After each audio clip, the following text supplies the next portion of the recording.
अस्सलाम वालेकुम दोस्तों, आज की मार्केट में खुशामदीद। दोस्तों आज कुछ हमारे पास पॉजिटिव न्यूज़ है, कुछ नेगेटिव न्यूज़ है, तो मैं जल्दी से कोशिश करता हूँ न्यूज़ शेयर कर दूँ पहले। तो दोस्तों जो चाइना है, चाइना ने कुछ ऐलान कर दिया है कि हमारे पास जैसे हमने ये इतनी बड़ी ये बनाई है, इसमें कुछ हम काफ़ी सारे ऐसे पॉइंट्स भी लेके आएंगे जिनकी वजह से जो क्रिप्टो यूज़र्स हैं उनके लिए भी थोड़े से मतलब डिसहार्ट हुए हैं वो। उसकी रीज़न ये है कि उन्होंने कहा है कि कुछ ऐसे पॉइंट लेके आएंगे ताकि ये जो हर बंदा यूज़ कर रहा है ना वॉलेट, वो हर बंदा यूज़ नहीं कर सकेगा। ठीक है, जो कंट्री अलाउ करेगी तो वो ही यूज़ कर पाएगा। तो इस वजह से मार्केट में थोड़ा सा पैनिक है। और दूसरी रीज़न ये है कि कल जो हमारे पास यूएसए वो डिफ़ॉल्ट करने जा रहा है। अब काफ़ी हद तक यही चांस है कि यूएसए डॉलर मतलब अपने मुल्क में डॉलर और इंक्रीज़ करेगा, डॉलर छापेगा। तो उसकी वजह से जो भी अमेरिका बचेगा। तो देखते हैं कल क्या सूरत हाल बनती है। तो हमारे पास बीटीसी ने डंप लिया। और एक और हमारे पास जो पॉजिटिव न्यूज़ है वो ये है कि यूएई जो अरब अमारात है, उन्होंने ऐलान कर दिया कि हम बीटीसी को लीगल करने जा रहे हैं और बीटीसी बैंकों में भी यूज़ हो सकता है। तो चलते हैं हम अपनी मार्केट में। सबसे पहले चलते हैं बीएनबी की तरफ। बीएनबी की जो कल मैंने सपोर्ट लिखवाई थी वो मैंने लिखवाई थी बीएनबी की 306 से 318 तक।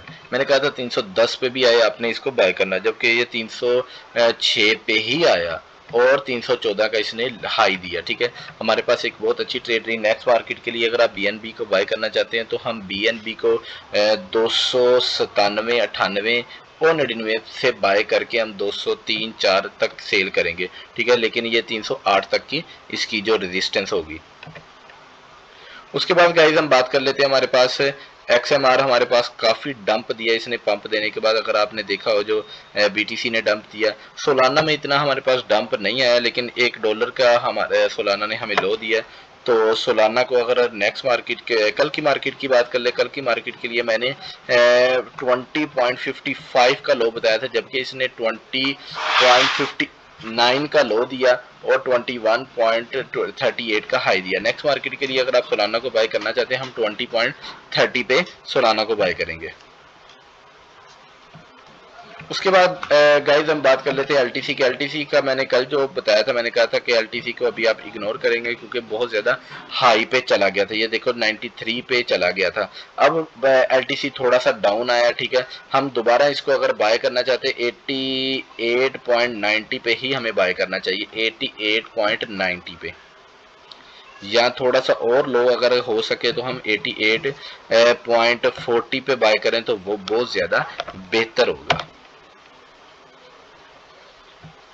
उसके बाद गाइस का बात कर लेते हैं। हमारे पास पोल्का डॉट एवेक्स की बात कर लेते हैं। एवेक्स हमारे पास कल की मार्केट का जो मैंने एवेक्स का बताया था वो 14.55 का बताया था, जबकि एवेक्स ने 14.8 का लो दे के हमारे पास 14.72 का हाई दिया। नेक्स्ट मार्केट के लिए आप एवेक्स को बाय करना चाहते हैं अगर हम, तो 13.80 पे हम बाय कर सकते हैं, 13.80।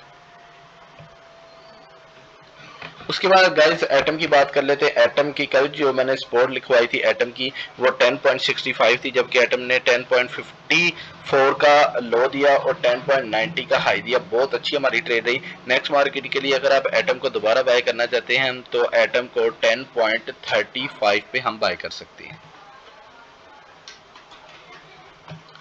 उसके बाद एक्सएमआर की बात कर लेते हैं। एक्सएमआर ने हमें 155 का हाई दिया था और अब एक्सएमआर दोबारा अपनी उसी सपोर्ट को लेके आ रहा है जो हमारे पास बार बार मैं आपको बता रहा था 149 की।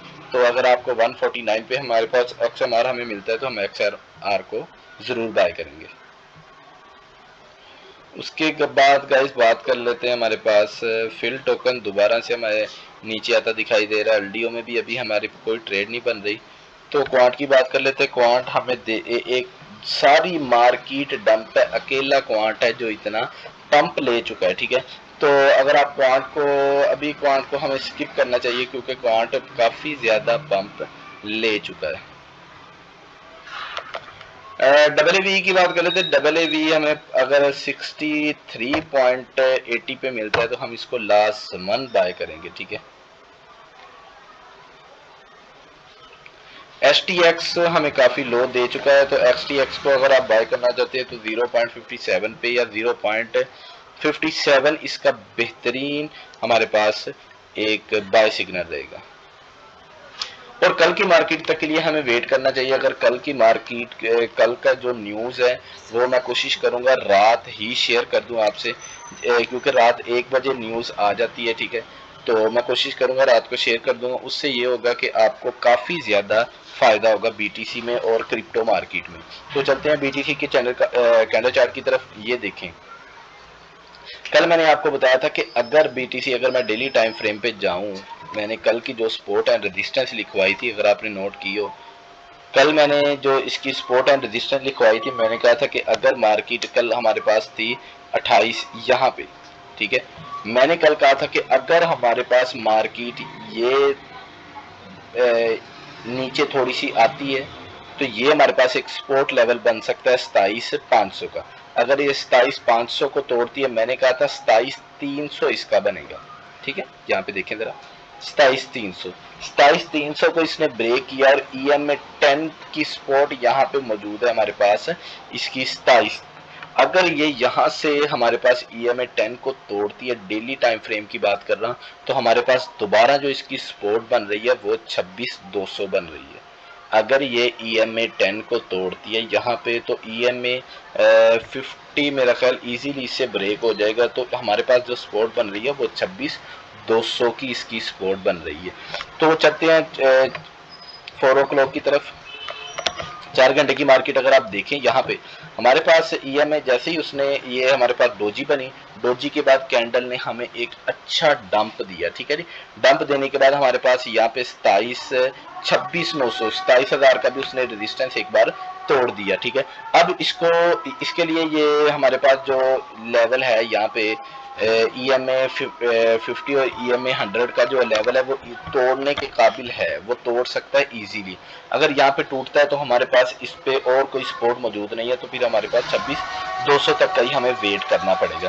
पंप करने के लिए हमारे पास मार्केट में अभी तकरीबन हमें 27,390 पे 45 मिनट की रेजिस्टेंस चाहिए। फिर से ये हमारे पास 27,600 तक का हमें हाई दिखा सकता है, ठीक है।